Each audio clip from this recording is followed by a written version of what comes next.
어떤 사람이 이제 사냥을 갔습니다. 사냥을 가서 근데 이제 기진맥진한 거예요. 이제 사냥을 했는데 총알은 다 떨어지고 그리고 몸에 이제 힘은 다 빼고 다 헤맸는데 한 마리도 못 잡은 거예요.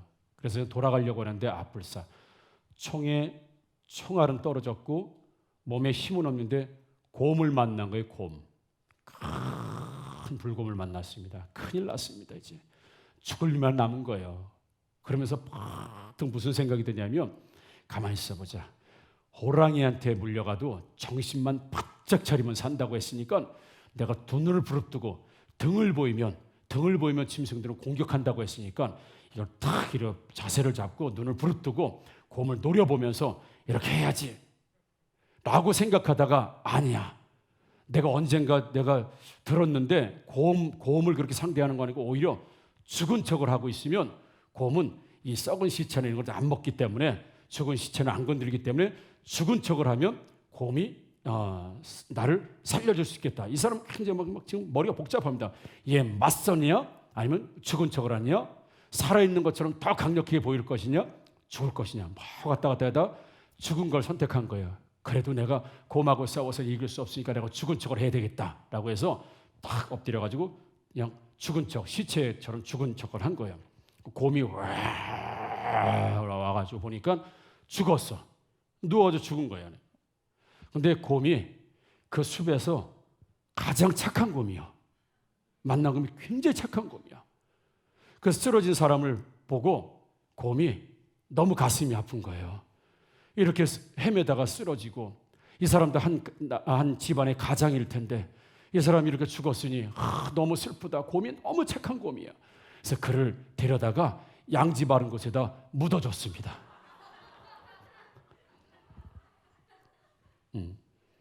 아이고 하필 그냥 착한 곰을 만나가지고 살아있는 사람을 양지 바른 곳에다 묻어줘가지고 그래서 곰에게 죽은 게 아니라 묻어서 죽은 이런 이야기가 있습니다. 재밌죠? 자, 우리 인생 살면서도요 죽은 것처럼 가만히 있어야 될 때도 있어요. 아무것도 하지 않고 정말 죽은 것처럼 있어야 할 때도 있고요. 아니면 두 눈을 부릅뜨고 다리에 힘을 주고 몸을 세우고요. 정말 살아있는 사람으로 아주 힘 있는 사람으로 그렇게 역동적인 모습을 가질 때가 있습니다. 죽은 것처럼 있어야 될 잠잠해야 될 때 나서거나 나대거나 아니면 막 살아있는 것처럼 되면 이를 그르칠 때가 있고요. 아니면 역동적이어야 되거나 막 살아있어야 되거나 막 이럴 때 또 죽은 것처럼 있으면 더 좋은 결과를 못 내지요. 그래서 우리가 인생 살 때 보면 죽은 것처럼 있어야 될 때와 정말 살아있는 사람처럼 있어야 될 때가 있는데 사랑하는 성도 여러분 이런 인생의 지혜가 있기를 주님의 이름으로 축복합니다. 오늘 말씀을 통해서 이런 기회를 얻으시기를 주님의 이름으로 축복합니다. 아멘. 박지성 선수 잘 알죠? 박지성. 뭐 지금은 이제 현역에서 은퇴를 했지만 참 우리에게 축구로 희망을 주고 꿈을 주고 행복을 주었던 사람 바로 박지성. 우리 수원에 박지성로도 있고 또 박지성이 살던 집도 뒤에 있고 뭐 이렇죠. 그렇습니다. 그 박지성 선수가 15살 때부터 축구를 하기 시작합니다. 그건 아주 어릴 때부터 이렇게 시작한 건 아닌 듯해요. 그러니까 15살 때부터 축구를 시작해서 16살 때 상을 받습니다. 그러니까 전국대, 중학교 때 전국대, 여기서 병점에 있는 안양중학교인가 졸업을 했죠. 그래서 전국대에 나가서 준우승을 차지하고 그리고 차범근상 이 상도 받게 됩니다. 그러니까 이 상은 뭐 개인적으로 너무 뛰어나서 받았다기보다는 팀이 받은 상이고 전체가 받은 상이기 때문에 사실은 박지성 선수에게 주목하는 그런 상이나 그런 사람은 아닙니다. 여러분들 뭐 잘 아시겠지만 박지성 선수의 이 컴플렉스가 있습니다. 그게 뭐냐면 작은 키예요. 그리고 왜소한 체격이에요. 보통 축구 선수, 운동 선수들이 좀 키도 크고 또 기골이 좀 장대하고 근육질에다가 뭔가 피지컬이 뭐 대단해야 어떤 운동이든지 이게 좀 될 텐데 박지성 선수는 체격도 작고 키도 작고 그러다 보니까 박지성 선수를 주목하는 사람들이 별로 없었던 거예요. 고등학교에 올라가서도 별로 주목하지 않았습니다. 수원에 있는 고등학교를 그가 축구를 통해서 졸업한 거 우리 알잖아요. 고등학교 때도 그는 주목받지 못했던 선수였습니다. 왜냐하면 키가 작고 왜소하고 그리고 그렇게 뭐 뛰어난 실력을 가지고 있었던 사람이 아니에요. 문제는 대학 진학을 하는데 문제인데 대학교에서 박지성 선수를 받아주는 대학이 하나도 없었습니다. 그가 뛰어난 선수가 아니다 보니까 대학에서는 고등학교, 중학교 선수들 보면 가서 스카우트도 하고 자기 대학으로 끌어들이기도 하고 좋은 조건을 내세우기도 하잖아요. 그러니까 축구 명문들이 있지 않습니까? 그런데 어느 대학도 감독도 박지성을 선수를 주목하는 데가 없는 거예요. 그러니까 여기도 일종의 뭐 원서를 내봤다가 탈락, 이쪽도 대학교 원서를 내봤다 탈락, 다 탈락된 거예요. 근데 명지대학교를 들어가죠. 명지대학교 축구부를 들어갔는데 그것도 실력으로 들어간 것이 아니라 10명의 선수를 그 해에 뽑았는데 한 명이 다른 학교에 가면서 빈 공간, 빈자리가 나와서 그래서 들어간 사람이 박지성 선수입니다. 그래서 명지대에 들어가서 축구를 하기 시작하면서 여차저차 해서 그가 이제 열심히 연습하죠.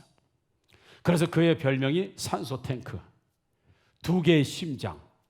그리고 맨유에서 뛸 때 그 동료들이 박지성 선수에게 붙여진 이름이 유령이에요. 왜냐하면 동해 번쩍, 서해 번쩍, 수비했다, 공격했다, 미드필더 왔다. 그러니까 종횡무진 쉬지 않고 누렸기 때문에 유령이라는 별명을 갖게 되죠. 그래서 우리에게 축구라고 하는 어떤 부분에 대해서 아까 말씀드린 것처럼 희망을 주고 소망을 주고 때로는 참 행복을 주었던 선수가 박지성 선수인데 그가 대학교에 들어갈 때까지도 아무도 그를 주목하는 사람이 없었고 주목하는 감독도 학교도 없었다는 거예요. 작은 키에 왜소한 체격에 부딪히면 넘어지기 일쑤입니다. 근데 잘 일어나요. 잘 일어납니다. 탁탁 일어나. 어떤 정신력이 좋고 연습 많이 했기 때문에 그래서 일어나긴 잘하지만 쓰러지기도 잘하는 거예요. 그러니까 축구할 때 그렇게 좋은 선수가 되는 게 아니에요. 그러다 보니까는 많은 사람들에게 주목을 받지 못했지만 그래서 박지성 선수를 생각하죠. 그가 이렇게 얘기합니다. 나는 체격이 안 되니, 그래 체격이 안 돼. 키가 작고 왜소해. 그러니까 난 체력을 길러야 돼. 그러니까 그 뛰는 훈련, 그 열심히 축구에서 뛰어야 되니까 이 산소를 공급하고 심장을 훈련하는 이런 훈련. 그러니까 체격이 안 되기 때문에 나는 체력의 훈련. 그리고 나는 다른 선수처럼 아주 몸짱처럼 태어난 사람이 아니기 때문에 이걸 극복해서 나는 기술이 좋아야 된다 그래서 끊임없이 그래서 박지성 선수는 축구공을 자기 신체의 일부다라고 축구공이 공이 아니라 내 몸의 일부라고 생각해서 그는 항상 축구공을 끼고 살았다고 해요. 왜요? 난 기술이 있어야 되니까. 자, 그가 왜소한 체격입니다. 그가 축구를 잘 못했습니다. 아무도 그를 주목하지 않았습니다. 아무도 받아주는 학교가 없었습니다. 매일같이 후보 선수로만 벤치에 앉아 있었습니다라고 하는 건 자랑이 아닙니다. 그런데 그가 정말 세계에서 최고인 명문의 축구팀에 들어가서 활약을 했고 우리에게 유명한 선수, 세계적으로 유명한 선수 이런 타이틀이 있었고 그가 나름대로 축구에 성공을 했기 때문에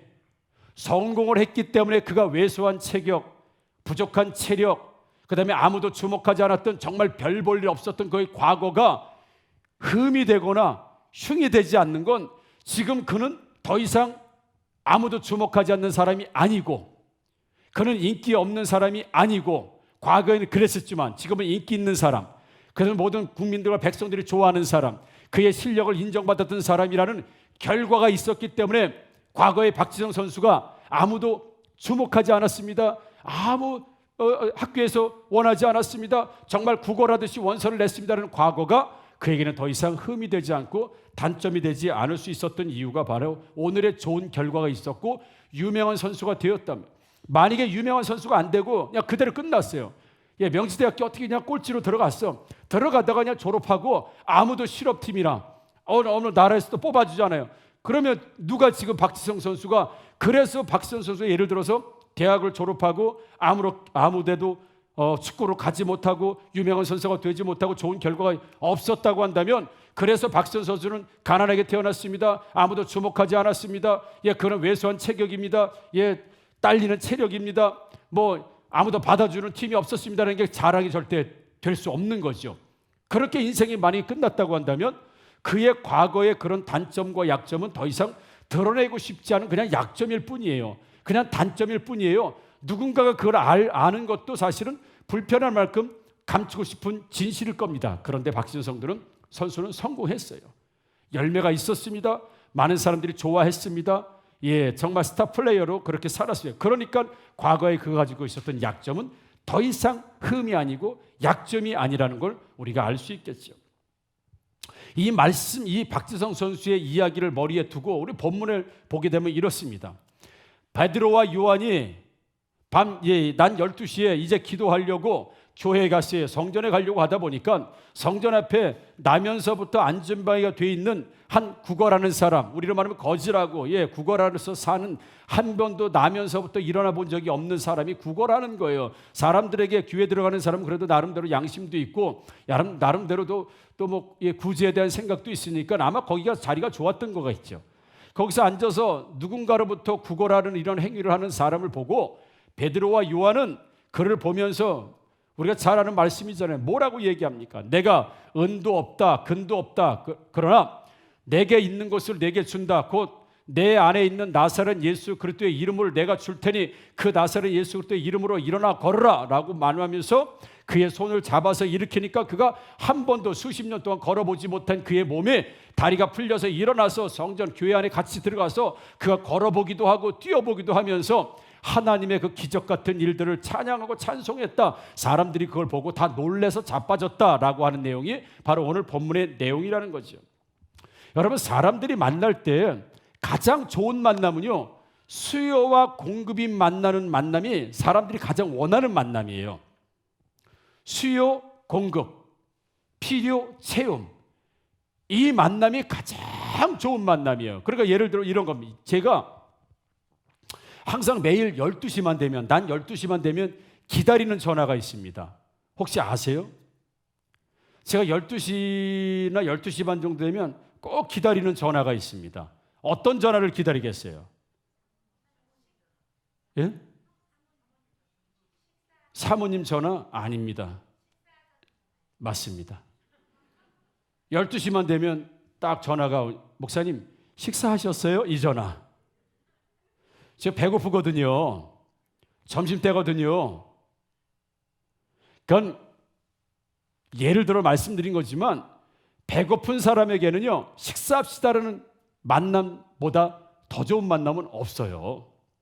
배고픈데 우리 밥 먹으러 합시다라는, 나 밥 사주는 사람, 나를 대접해주고 밥을 사주는 사람의 만남이 그 시간에는 가장 축복된 만남이에요. 나는 필요하고 이 사람은 공급해주는 거예요. 예를 들어 우리가 영업을 하는 사람들은 어때요? 내 물건을 사주는 사람을 만날 때 가장 좋은 만남이에요. 내 의견을 들어주는 사람, 내 영업을 들어주는 사람, 나 계약을 해주는 사람을 만나는 건, 이 사람은 뭐예요? 나는 계약할 사람이 필요한 거, 필요야. 그 사람은 계약서를 공급해 주는 거죠. 그래서 필요와 공급이 만날 때 가장 행복한 거예요. 결혼도 그렇잖아요. 내가 사랑하는 여자가 필요할 때 그 여자를 만났을 때 가장 행복하고, 내가 사랑하는 남자가 필요할 때 만났을 때 우리는 결혼이라는 걸 하잖아요. 항상 필요와 공급과 필요, 이런 채워줌과 채움을 받아야 될 만남만큼 세상에 아름다운 만남은 없고 또 원하는 만남이 없는 거죠. 오늘 본문에서 가장 극적이고 가장 아름다운 만남은 구걸하는 사람에게 은을 가지고 있는 사람을 만나야 이 구걸하는 사람은 가장 좋은 만남이에요. 왜요? 뭐가 필요해? 이 사람은 돈이 필요한 사람이에요. 그러면 돈 있는 사람을 만나야 이 구걸하는 사람의 만남은 가장 행복한 만남이고 좋은 만남이라는 거죠. 그런데 오늘 베드로와 요한과 이 구걸하는 사람의 만남은 잘못된 만남이에요. 원하지 않는 만남이었습니다. 구걸하는 사람은 은을 원했고 금을 원했지만 베드로와 요한은 은이 없고 금이 없었습니다. 구걸하는 사람이 전혀 생각하지도 못하고 예상하지 못하고 원하지도 않았던 처음 들어본 나사렛 예수 그리스도의 이름을 준다라고 했어요. 이 만남은 잘못된 만남, 이 만남은 원치 않았던 만남, 이 만남은 별로 세상에서 좋아하는 만남이 아닌 거예요. 이 만남은 서로 다른 만남인 거예요. 원하지 않는 만남이라는 걸 오늘 본문을 통해서 보게 됩니다. 6절에 봐요. 베드로가 이르되 은과 금은 내게 없다. 그런데 5절에는 구걸하는 사람 그가 그들에게 무엇을 얻을까 하여 바라보고는 그래서 잘못된 만남이라는 거예요. 무엇을 얻을까 바라보는 그 사람에게 내가 은과 금은 없다 이렇게 말하는 만남은 좋은 만남이 아닌 거죠. 그러나 6절에 보니까 내게 있는 이것을 내게 주노니 곧 나사렛 예수 그리스도의 이름으로 일어나 걸으라 하는 거예요. 구걸하는 사람이 원했던 건 돈이었습니다. 그러나 베드로가 가졌던 건 돈이 아니었습니다. 그는 예수님을 가졌고 하나님의 예수님의 이름을 가졌을 뿐입니다. 그가 돈과 금과 은이 없었어요. 그래서 두 사람의 만남의 조건이 전혀 이루어지지 않았는데 오히려 기적이 일어나고 역사가 일어나고 이 사람에게 평생 누구도 주지 못했던 기적의 역사가 일어났다는 사실을 오늘 성경을 통해서 우리가 가지고 있는 것으로 주는 것과 세상이 원하는 것으로 주는 것과는 이렇게 다르다는 걸 성경은 우리에게 말씀해 주고 있습니다. 그래서 베드로와 요한은요, 여러분 구걸하는 사람 앞에서 내가 은이 없다 금이 없다는 걸 그건 말하는 건 실수입니다. 그거는 신뢰예요. 신뢰입니다. 배고픈 사람에게 공급해 주지도 않으면서 배고픈 사람 나는 돈이 없다 나는 쿠폰이 없다 이렇게 말하는 건 신뢰입니다. 예를 들어 목사님 기도해 주세요. 내가 질병에 걸려서 기도해 주세요. 나을 수도 기도해 주세요. 근데 저는 치유의 능력이 없습니다. 나는 치유해 본 적이 없습니다. 이렇게 말하는 건 신뢰입니다. 그건 실망이에요. 그건 주는 게 아닙니다. 그런 이야기를 아예 안 하는 게 좋아요. 오늘 베드로와 요한이 하는 이야기는 이 거린에게 있어서만큼은 신뢰입니다. 실수예요. 옳지 않은 겁니다. 그 사람 원하는 거 아니에요. 이건 얘기하면 안 되는 겁니다. 그냥 지나쳤어야 되는 거예요. 그냥 모르고 지나쳤어야 되는 거예요. 다른 사람들처럼 그냥 지나쳤어야 되는 거예요. 굳이 나는 돈이 없다, 나는 금이 없다, 은이 없다라고 말할 이유가 전혀 없었다는 것이죠. 그런데 우리가 주목해야 될 게 있습니다. 베드로는요, 없는 것에 대해서 정확히 말했습니다. 나 금 없다, 나 돈 없다, 나 은 없다. 금과 은을 원하는 사람에게 내가 없는 걸 확실하게 드러냈습니다. 사실은 다른 사람 창피해서 이야기 못하는 거예요. 신뢰라 이야기 못하는 겁니다. 예, 그 사람에게 실망을 주는 거기 때문에 이야기 못하는 거잖아요. 근데 그걸 떳떳이 이야기하고 있습니다. 왜 그랬을까요? 내가 돈이 없다, 내가 금이 없다, 내가 은이 없다라고 떳떳이 말하고 있습니다. 왜요? 뭔가 지금 베드로와 요한은 가지고 있는 게 돈과 은과 금보다 더 좋은 걸 가지고 있었기 때문에 그는 없는 것이 창피하거나 없는 것이 부족하거나 없기 때문에 죄인처럼 된 것이 아니라 나는 금과 은보다 내가 더 소중하고 귀중하고 당신에게 필요한 걸 내가 가지고 있다고 하는 그 확신 가운데 있었기 때문에 은이 없다, 금이 없다라고 하는 걸 그건 스스럼 없이 그는 거리낌 없이 드러낼 수 있었다고 한다면 사랑하는 성도들은 우리가 세상을 향해서 줄 수 있는 것, 세상에 우리를 통해서 원하는 게 있습니다. 세상에 우리 먼저 예수 믿은 사람들을 통해서 원하는 게 있어요. 예수 믿으면 뭐 어떻대? 교회 가면 뭐 어떻대? 세상이 우리에게 원하는 행복이 있습니다. 그건 구걸하는 사람이 원하는 행복이 있었어요. 그건 금이었어요. 구걸하는 사람이 원하는 행복이 있었으면 그건 은이었습니다. 구걸하는 사람이 원하는 행복이 있었어요. 그건 바로 돈이었어요. 근데 베드로와 요한은 돈 없다, 나는 금도 없다, 은도 없다라고 자신 있게 말했습니다. 뭔가 가지고 있었어요. 베드로와 요한은 예수를 가지고 있었습니다. 베드로와 요한은 복음을 가지고 있었습니다. 사랑하는 성도들은 세상은 우리를 통해서 행복한 걸 내놓으라고 합니다. 예수 믿으면 돈 잘 벌어? 예수 믿으면 병 나요? 사실입니다. 병 났습니다. 예수 믿으면 부유해질 수 있습니다. 예수 믿으면 행복해질 수 있습니다. 그러나 세상이 우리에게 요구하는 행복의 조건이 있습니다. 돈입니다. 건강입니다. 승진입니다. 합격입니다. 회복입니다. 모든 세상이 원하는 행복들이 있습니다. 과연 우리가 그걸 모든 것들을 채워줄 수 있겠느냐 이거죠. 복음은 인생의 모든 문제를 해결해서 예수 그리스도의 십자가의 승리라고 우리가 말해서 사실이지만 세상이 원하는 행복을 다 줄 수 있냐 이거죠. 다 줄 수 있어요? 여러분 세상이 내가 원하는 베스트가 나에게 돈을 원하면 그래 예수 믿으면 돈 생겨 줄 수 있습니까? 내가 줄 수 있어요? 예수 믿으면 모든 각색 질병들이 치유받아 여러분 치유해 줄 수 있습니까? 우리는 떳떳이 말해야 합니다. 나에겐 돈이 없습니다. 나에겐 치유할 능력이 없습니다. 나에겐 당신이 원하는 것들을 줄 수 있는 능력이 없습니다. 그러나 그 없다는 것 자체를 숨기는 것이 아니라 우리가 없다는 것 자체를 부끄러워할 것이 아니라 없는 것 자체를 부끄러워할 것이 아니라 그래서 직원이 사장을 전도를 잘 못합니다. 왜요? 사장님인데 직원이 감히 어떻게 사장님을 전도합니까? 어떻게 백성이 대통령을 전도합니까? 가난한 자가 어떻게 부유한 자를 전도할 수 있습니까? 어떻게 환자가 의사를 전도할 수 있어요? 의사가 환자를 전도하는 건 우리가 이해가 돼요. 부자가 가난한 자를 전도하는 건 이해가 됩니다. 선생님이 학생을 전도하는 건 이해가 됩니다. 교수가 학생을 전도하는 건 이해가 돼요. 항상 전도는 위에서 아래로 한다고 하는 생각을 우리가 갖고 있기 때문에 그렇습니다.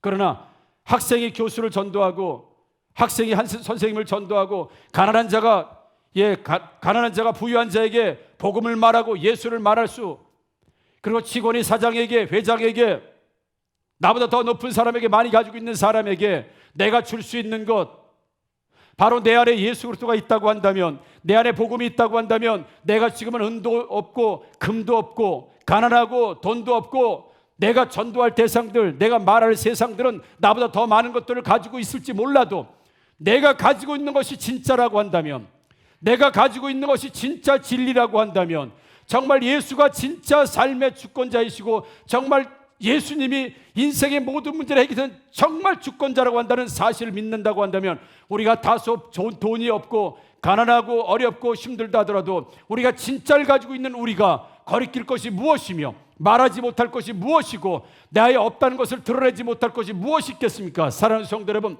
우리가 내 안에 정말 예수가 계시고 내 안에 하나님의 사랑이 계시고 내가 하나님이 계시다고 한다면 나의 없는 것을 여러분 부끄러워하지 마시고 당당히 말할 수 있는 저와 여러분들 되기를 주님의 이름으로 축복합니다.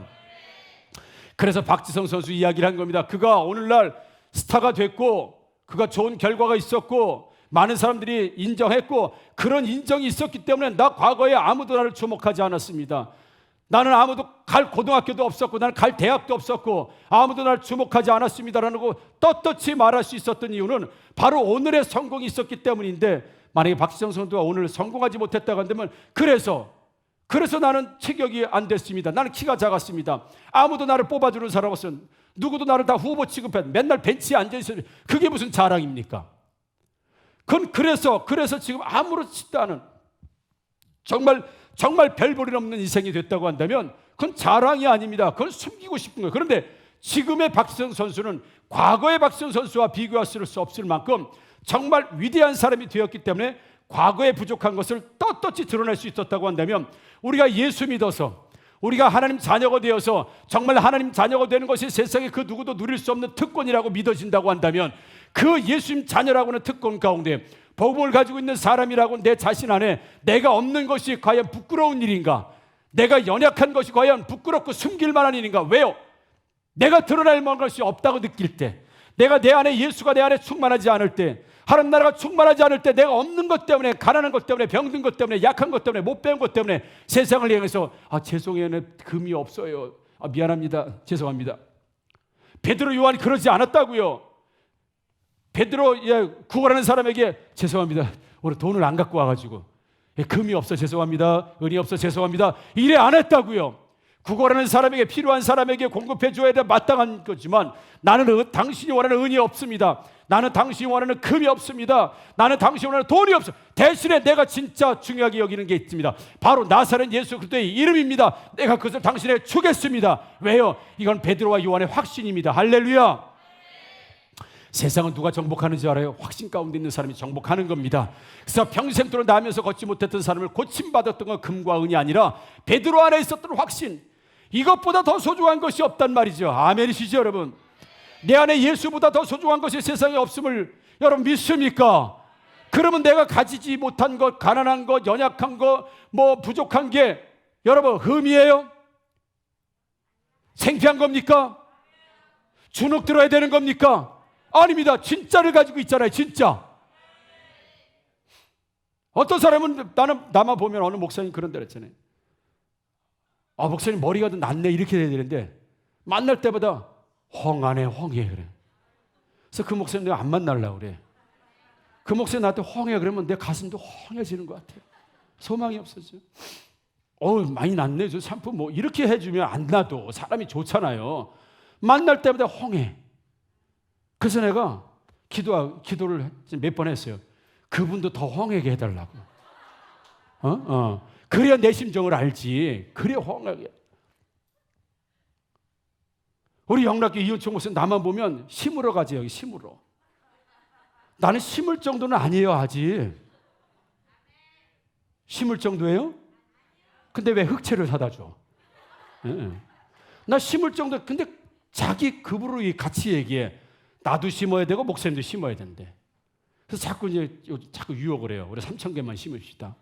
뭐 5,000개만 심읍시다 그러는데, 그래서 난 안 심을라 그래. 왜요? 나는 황해도 난 떳떳해요. 나는 황해도 자신 있어요. 왜요? 머리에 들은 게 많아. 나는 세상은 머리 많은 게 좋겠지만 나는 머리 속에 드는 게 많아. 나는 예수로 꽉 찬 사람이에요. 머리 좀 헝하면 어때요? 예수가 진짜지. 내 머릿속에 예수가 들어앉는 게 진짜지. 머리에 똥이 들어앉는데 머리숱만 많아가지고. 우리 아직 들어올 때 내가 우리 조희선 집사님 머리가 엄청 풍성하고 엄청 많아가지고 칭찬했어요. 보니까 목도리하고 머리하고 연결이 돼가지고 잘못 본 거야. 그래. 그래도 내가 아름답다고 했어요. 머릿속이 진짜 꽉 차면요, 머리 좀 황해. 그게 뭐 흉이에요? 흉 아닙니다, 여러분. 진짜를 가지고 있는 사람들은요, 없는 것도 떳떳합니다. 사랑하는 성도 여러분, 없는 것 때문에 있는 걸 잊지 않기를 주님의 이름으로 축복합니다. 다시 한번, 없는 것 때문에 내 안에 있는 걸 잊거나 잃어버리지 않기를 주님의 이름으로 축복합니다. 우리 안에 복음이 있지 않습니까? 우리 안에 하나님이 있지 않습니까? 우리 안에 예수가 있지 않습니까? 여러분, 세상에 예수보다 더 소중한 게 어디 있습니까? 예수보다 더 귀한 게 어디 있습니까? 그래서 육신을 죽이는 사람을 두려워하지 말고 몸과 영혼을 함께 죽으는 하나님을 두려워하라고 성경은 그렇게 말씀하고 있는 겁니다. 우리 안에 인생의 모든 문제를 해결하고 바꾸실 그리스도가 내 안에 있고 예수가 내 안에 있고 하나님 내 안에 있는데 내가 좀 없는 것 때문에 죽는 들고 죄송합니다. 저는 가난해서 전도를 못하겠습니다. 저는 못 배워서 배운 사람들 앞에 가면 주눅이 듭니다. 그런 거 없습니다. 그런 거 없습니다. 여러분, 우리 예수 믿는 사람입니다. 어느 곳에 가서도 여러분 파이팅 하시기를 주님의 이름으로 축복합니다. 여러분 파이팅 하십시오. 예. 그래 나 못생겼다. 그러나 내 영혼은 예쁘다 말이야. 그래 나 머리 없다. 그러나 머리에 속에 난 예수로 들었다. 난 예수가 충만하다. 할렐루야. 나 가난하다. 그러나 난 부유한 사람이다. 나는 구하기만 하면 우리 아버지께서 다 주신다. 나는 부자다. 여러분 위축될 필요가 없습니다. 와 이렇게 좀 늙어가 막 늙었다고 하는 사람들 뭐 그래서 그래 너 젊어. 예, 그래 너 젊어서 맨날 철없이 살아. 나는 늙어서 나이 들어서 철 있게 살 테니까. 나는 늙은 게 좋아. 나는 하나님 빨리 만나서 좋아. 이렇게 얘기해야지. 어머 늙었나 봐. 그러고서 막 거울 보고 한탄하고 그러지 마시고. 사랑하는 성도 여러분, 송명희 시인 아시죠? 송명희 시인. 저보다 한 살이 더 많습니다. 우리가 1980년대, 90년대 송명희 시인 잘 아실 거예요. 송명희 시인은 1963년도에 태어났습니다. 그는 태어나면 돼 의사의 실수로 소뇌를 집게로 잘못 이렇게 만졌다고 해요. 집게로 뇌를 잘못 만져요. 그래서 중증 뇌성마비로 그가 태어나게 됩니다. 선천적인 거로보다는 일종의 사고지요. 뇌를 다치게 돼서 그는 어렸을 때부터 굉장히 극심한 거네요. 집은 굉장히 가난했습니다. 아버지는 술도 좋아하고 아버지는 몸도 약하고 그리고 때리기도 하고 엄마도 딸 때문에 스트레스 받고 삶에 스트레스를 받으니까 사는 게 힘든 거예요. 그러니까 송명희 시인은 날마다 매일마다 인생을 굉장히 비관하고 살죠. 나는 왜 이렇게 뇌성마비로 태어났을까? 왜 나는 다른 사람들과 얼굴이 다르고 몸이 다르고 행동이 달라야 될까? 머리는 그대로 있으니까. 어렸을 때부터 계속 그 고난 가운데 살면서 인생의 회의를 굉장히 많이 느낍니다. 그의 책에 이렇게 기록하고 있습니다. 나는 7살 때까지도 누워만 있었다. 엄마 등에 엎이면 머리가 등 뒤로 고꾸라져 목이 꺾일 듯한 고통과 허리가 빠지는 고통을 느꼈다.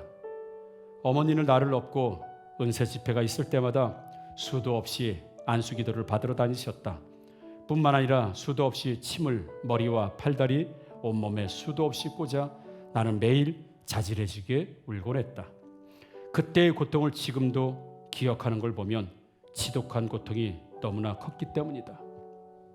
그가 7살, 6살, 5살, 4살 때 머리부터 온몸에 매일 고쳐오겠다고 찔러대는 침, 그리고 은사가 있는 곳이면, 집회가 있는 것이면 엄마가 애를 들쳐업고, 그러나 목을 가누지 못하니 엄마가 들쳐보면 목이 팍 꺾이고, 뒤에서 포대기에서 허리가 팍 꺾이면 뼈가 으스러지고 뼈가 탈골되는 것 같은 그 어린 시절부터의 그 고통의 느낌을 지금도 기억하는 걸 보면 그 4살, 3살, 5살, 6살 때의 기억이 너무 고통스러워서 지금도 다 컸는데도 그 고통이 생각나는 거 보면 엄청난 고통이었었다고 그는 그렇게 자서전에 이야기를 하고 있습니다. 그러면서 어머니에게 특별히 엄마한테 그렇게 분노를 많이 냈다고 해요. 엄마, 다른 사람들은 유산도 잘하는데, 다른 사람은 애도 잘 뛰는데 나를 왜 나가지고 이렇게 고통스러운 인생을 살게 하는 거야. 다른 사람은 유산도 잘 시키고 유산도 잘하고 애도 잘 뛰는데 나를 유산시키지, 나 애를 뛰지, 왜 나서 내 인생을 이렇게 만드냐고 끊임없이 엄마에게 한탄하고 엄마를 저주하고 엄마를 비판하고 그 엄마를 그렇게 힘들게 했습니다. 그러면서 그는 또 책에 이렇게 기록합니다. 나는 어머니가 미웠고 하나님이 원망스러웠다. 온몸이 멍투성이가 될 때까지 맞으며 비인간적인 안수기도를 받고 있노라면 그 고통이 나를 견딜 수 없도록 했다. 나를 이렇게 만들어 놓고 나타나지도 않고 뭔가 해주지도 못하는 하나님을 향해 불신하며 원망하며 반항했다. 미치고 싶었으나 미쳐지지 않았다. 그것이 더 큰 고통이었다. 애지중지하던 머리를 잘라버렸다. 모든 게 절망이었다. 그냥 미친 사람 돼서 아무것도 모르는 미친 사람이 되고 싶었다는 거예요.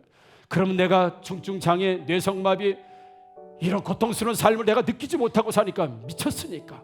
근데 미쳐지지 않는 자기가 더 고통스러웠다. 16살 때 자기 인생의 최고의 반항기가 왔다고 합니다. 보통의 사춘기가 왔을지도 모르지요. 그 어릴 때부터 부모로부터 물려받은 신앙이 있기 때문에 16살 때 자기가 다니는 교회 강단 밑에, 아마 강단 밑에 애들이 들어갈 수 있게끔 돼 있을지 모르겠어요. 거기 안에 들어가서 하나님을 원망합니다. 하나님, 아무리 기도해도 나타나지 않는 하나님, 아무리 기도해도 한 번도 음성을 들려주지 않는 하나님, 다른 사람들은 살아있다고 하는데 하나님이, 다른 사람이 치유한다고 하는데 하나님이, 다른 사람은 기도받으면 된다고 하는데 한 번도 나에게 나타나지 않으신 하나님, 내 인생을 이 모양 이 꼴로 만들어 놓고 저주받은 인생으로 살게 하는 하나님, 당신 있으면 나타나봐요. 당신 있으면 나와봐. 숨어있지 말고 나와보라고요. 막 하나님을 향해서 삿대질하고 비난을 하고, 그때 작은 불빛 하나가 나타납니다. 마치 반딧불 같은 작은 불빛이 머리에서 빙빙 돕니다. 빙빙 돕니다. 불빛이 없어졌다가 내가 잘못 봤나? 또 기도하면 불빛이 머리에서 사흘 동안 그 일이, 3일 동안 그 일이 있고 난 다음에 처음으로 하나님께서 음성을 주신 그 음성이, 명희야, 내가 그렇게 원망스럽니? 내가 이렇게 태어나지 않았으면, 내가 이런 삶이 아니었으면 네가 나를 만났겠니? 그 말씀을 하시는데도 위로가 되지 않았다는 거예요. 왜 다른 사람처럼 정상적으로 태어나서 하나님 만나게 하지? 왜 다른 사람들처럼 정상적인 몸과 두뇌와 모든 활동들을 가지고 하나님 만나면 안 돼? 나는 왜 이 모양으로 하나님 만나야 되냐? 그런 하나님을 더 이상 믿고 싶지 않다고. 그래서 하나님께서 또 말씀하셨대요. 너는 나를 믿어야 된다. 너는 나를 믿지 않으면 너는 죽는다. 너를 살리기 위해서 내가 너를 그렇게 태어나게 했고 이 모습으로 만든 거다. 1979년부터 송민기 시인은 다시 성경을 읽기 시작합니다. 처음부터 차근차근. 성경을 읽는데도 오늘 그 불신. 성경에는 기적도 많이 일어나는데 나에게는 한 번도 기적이 일어나지 않고, 성경에는 죽은 사람이 살아나기도 하고, 나병 환자가 치유되기도 하고, 가난한 자가 부유하기도 하고, 12년의 고통스러운 삶이 예수님만데 해결되기도 하는 이런 많은 기적들이 일어나는데 나에게는 기적이 한 번도 일어나지 않는, 자기 자신을 바라볼 때 의심이 들기 시작하고 성경 읽을 필요가 없다고 할 때 하나님께서 또 말씀하실 때, 야 명희야, 내가 이미 일어났던 기적도 믿지 못하는데 앞으로 일어날 기적을 믿을 수 있겠니? 내가 이미 세상에 이미 나타났던 기적도 믿지 못하는데 앞으로 너의 삶에 나타날 기적을 믿을 수 있겠니? 성경에 있는 기적을 믿어야 한다. 믿어라. 내가 너를 들어쓰겠다. 내가 너를, 많은 사람들을 너에게 모아주겠다. 많은 사람들이 너를 통해서 하나님을 만나게 될 것이다. 많은 사람이 너를 통해서 하나님을 보게 될 것이다.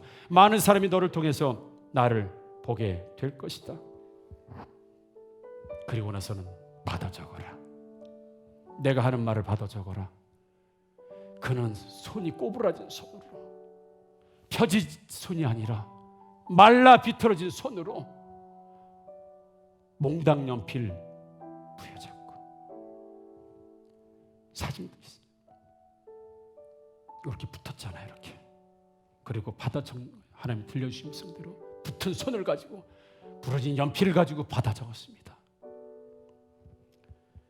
그리고 그가 우리에게 하나님이 주신 말씀을 그대로 시로 써서 노래를 했지요.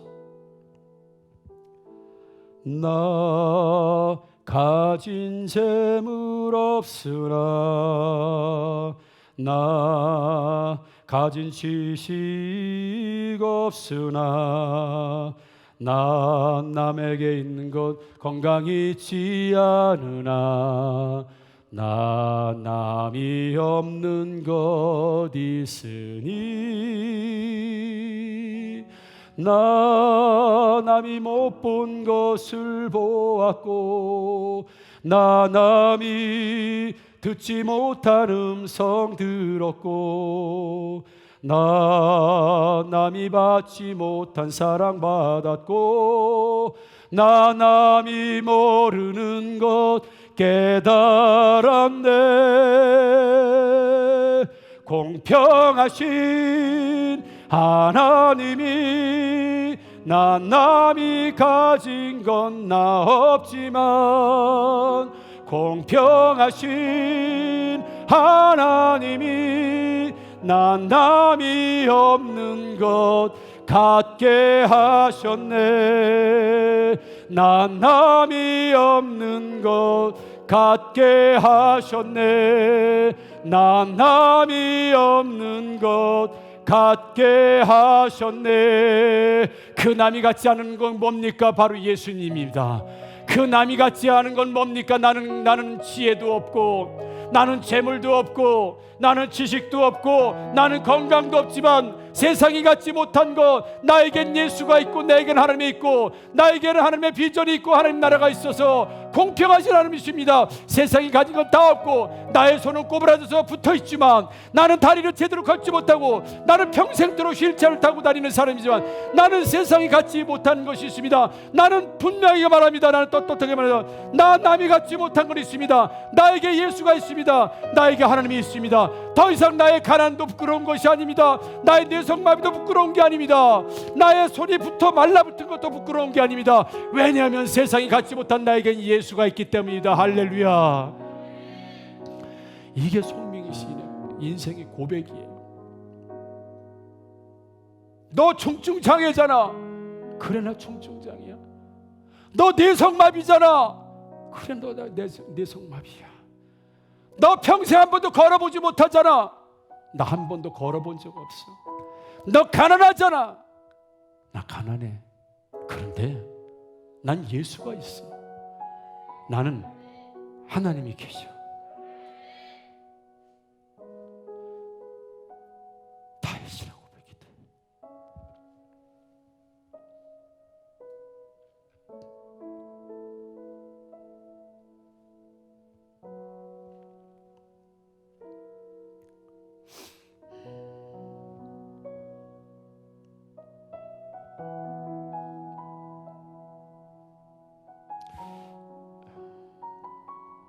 사랑하는 성도 여러분, 정말 소중한 게 우리 안에 있고, 정말 진짜가 내 안에 있고, 정말 진실이 내 안에 있는데, 우리가 진짜가 아닌 것 때문에 위축을 필 필요도, 숨을 이유도, 없는 걸 감출 이유도 없습니다. 우리에겐 진짜가 있잖아요. 우린 영원한 게 있지 않습니까? 세상에 갖지도 못한 걸, 알지도 못한 것, 맛보지도 못하고 경험하지 못한 그 하나님의 사랑이 우리 안에 있지 않습니까? 그래 나 가난하다, 그래 나 병들었다, 그래 나 이혼했다, 나 중졸이다, 나 대학 안 나왔다, 나 그렇게 예쁘지 않다, 내놓을 거 없어요? 나에겐 누구도 뺏지 못할 예수가 계시고, 하나님이 계시고, 내 인생의 문제를 해결할 뿐만 아니라 너의 인생의 모든 문제까지 해결할 나는 예수가 있으니, 사장님, 당신은 나보다 돈이 많지만 내가 가지고 있는 것을 당신에게 주고 싶습니다. 바로 예수입니다. 교수님, 나는 교수와 학생이지만 교수님이 갖지 못한 나는 예수가 있습니다. 나는 교수님에게 예수를 주고 싶습니다. 당신은 나보다 10배, 100배 부자지만 당신이 가지지 못한 난 예수가 있습니다. 나는 가난하지만 진짜 부유하신 예수님이 난 그걸 당신에게 주고 싶습니다. 당신은 나를 원수로 생각하지만 나는 당신을 예수의 이름으로 용서할 수 있습니다. 영원한 예수가 내 안에 있기 때문에. 사랑하는 성도 여러분, 꼭 기억합시다. 진짜가 가짜 때문에 가려지거나, 정말 영원한 것이 순간적인 것 때문에 가려지거나, 우리가 예수가 있고 하나님이 계시고 영원한 천국이 있는 정말 위대한 하나님의 자녀들이고 백성들인데, 조금 부족한 것, 조금 모자란 것, 조금 연약한 것, 조금 아픔 때문에 그 진짜인 걸 잊어버리고 잃어버리고, 금도 없네, 은도 없네, 돈도 없네, 좌절하며 사는 인생이 아니라 베드로와 요한처럼, 성명이 신처럼 나는 한 번도 손을 펴본 적이 없고 말라 비틀어졌지만 나는 세상이 갖지 않은 그 무엇이 있는데, 그것이 바로 하나님이고 공평하신 하나님이니, 이 공평하신 하나님, 세상이 알지 못하는 그 복음의 절대 능력과 하나님의 이름을 끝없이 전하겠다 하고는 성명의 신의 고백이 저와 여러분들이 고백이 되어서 여러분 예수로 당당하게 사시기를 주님의 이름으로 축복합니다. 우리 믿음으로 힘있게 파이팅하고 사시기를 주님의 이름으로 축복합니다. 위축될 필요도, 겁낼 필요도, 숨어갈 필요도, 비굴해질 필요도 없습니다. 진짜가 우리 안에 있습니다. 영원한 것 내 안에 있습니다. 진짜 신앙이 여기 안에 있습니다. 영혼도 복되게 하고 육신도 복되게 할 하나님이 우리 아버지십니다. 아멘. 우리 파이팅 합시다. 아멘. 자, 주말 익히시고 우리 파이팅 한번 합니다. 하나, 둘, 셋. 파이팅!